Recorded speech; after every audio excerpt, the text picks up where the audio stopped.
recent video, Why is Pink for Girls and Blue for Boys, a number of commenters mentioned that I should have brought up Nazis. Some commenters mentioned that they first heard about this Nazi Pink for Girls connection in a Vlogbrothers video. In Punishments, Floods, and Pink Hitler Babies, Hank talks all about how in Nazi concentration camp, gay prisoners were forced to wear pink triangle badges showing that they were gay. The reason why we dress little girls in pink is because of Hitler.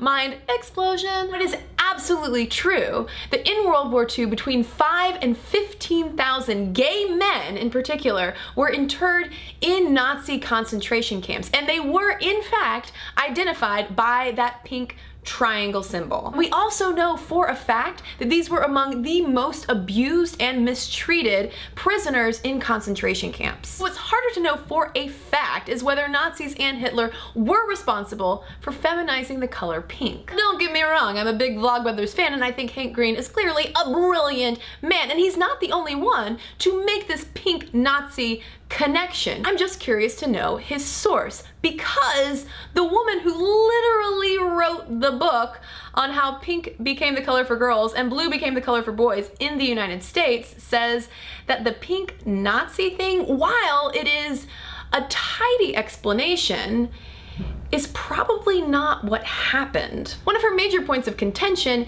is the issue of timing. The so-called tipping point for pink being considered a feminine color in the United States was in the 1930s, and it wasn't until later in World War II, edging into the 1940s, that the Nazis began using that pink triangle symbol. The whole pink triangle symbolism wasn't even known in America until the 1970s. It wasn't just used to denote gay prisoners, but also sex offenders and others that the Nazis considered to be sexual deviants. We start to lose a little bit of the logical progression from that being the color for who they considered sexual deviants to the appropriate color to be applied to little girls. There's a good chance that by the time that pink triangle was selected, it was already considered a feminine color. It's also worth remembering that that pink triangle was meant to be worn as a badge of shame,